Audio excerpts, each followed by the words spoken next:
What's up, YouTube? Today we're going to do a video on how to execute a good ride as a road captain. So you've been selected as a road captain. Maybe you're new at this and you're a little bit nervous about it. You're leading 40, 50 bikes and you're not entirely sure that you have it all down. Don't get nervous. We're going to help you with that. Before we get started, hit the subscribe button, hit the bell notification icon, help a sucker out. Stay tuned, we'll be right back.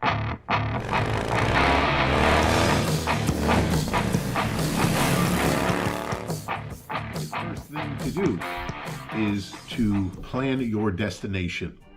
It should be something interesting. Could be a restaurant. I'll give you an example. Last year we went to the Battleship, New Jersey. That was a cool place. Everybody had a really good time. Call them up. Make sure they are open to large groups as well as bikers. Some places don't want us. You're going to ask for group rates, group discounts. When I spoke to the Battleship, New Jersey, they were ecstatic to have us. In fact, they parked us right up front in front of the Battleship so they could take pictures and put it on their website, right? So there's nothing that says America more than 40 Harley Davidsons in front of the USS New Jersey. It was pretty cool. And of course, we had a picture as well. So check with them. They did give us a discount. We saved, I believe it was $10 a person, which is pretty significant. You're going to ask about food, right? What's available, what's not available.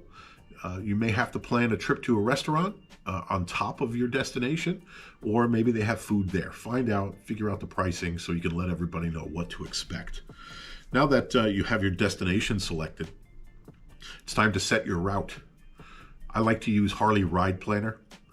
It's great because you can export a GPX file, and with the new GTS radios, you can basically use Bluetooth on your phone to send it right to your navigation. So there's no USB requirements anymore. It's pretty handy. So pick your route, stick to county roads if you can, back roads. Again, pay attention to traffic lights and stop signs. Obviously, you're not going to be able to avoid all of them, but try and keep it to a minimum. Right? You want routes that flow very smoothly. You want to be able to keep a steady pace. We'll talk about pace real quick.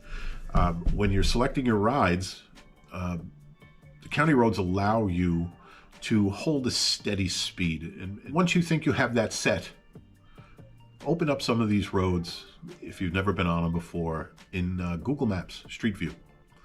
It works wonders. Right? Sometimes those maps may not be 100% up to date, which is why we do a pre-ride after we do some Street View. But Street View will give you a very good idea on whether that road is acceptable or not. All right, so open up Street View, click around, click on a bunch of the roadways to see if they're nice county roads or not, or all of a sudden it's pumped you through the middle of a town somewhere that you didn't expect.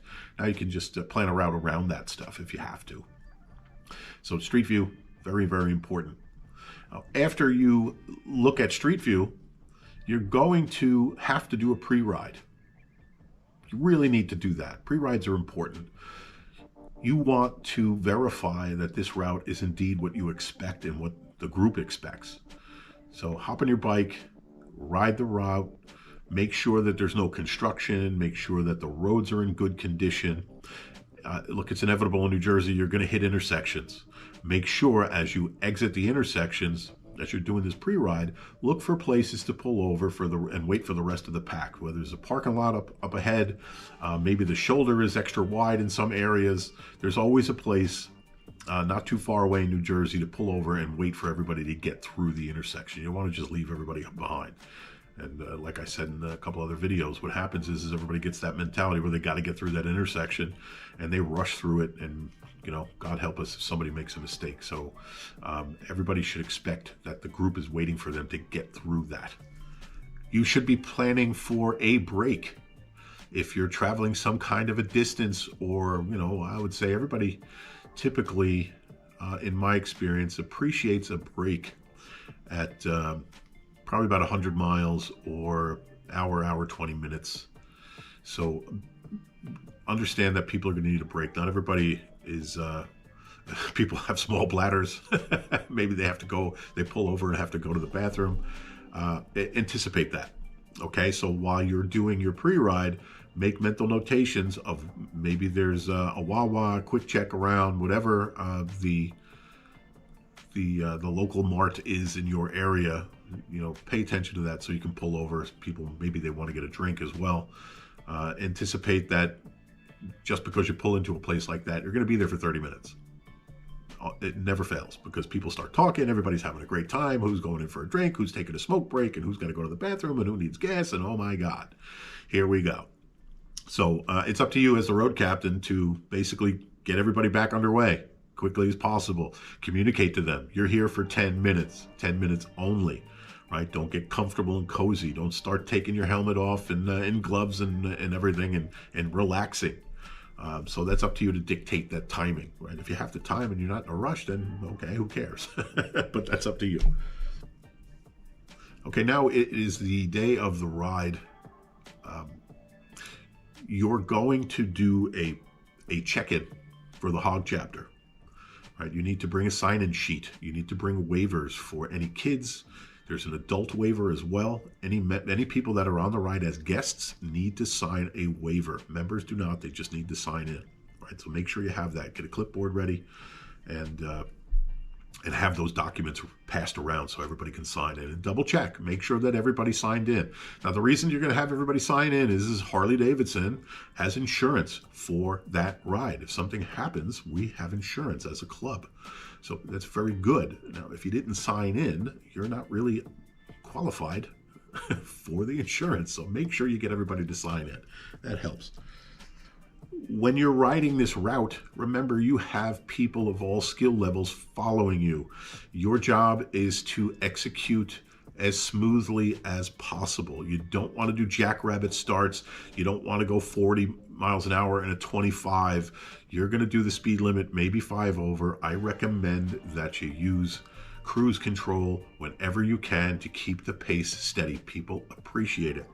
I always did that, and everybody always tells me, nobody beats your rides. And I just laugh. I said, what do you mean? It's because it's a nice, smooth pace, right? There's no jackrabbits and people catching up and people slowing down. I make sure that I am going 40, 45 miles an hour in a 40, and it is a steady pace, right? And the main reason is because I set the cruise control. Why? Because I know there's people of all skill levels behind me, and I need to be able to make sure, and I want to have that time without worrying about how fast I'm going, to look at my mirrors, to check, to communicate with the sweep and all the other good stuff involved in a ride. Also on a ride day, you're going to call the venue.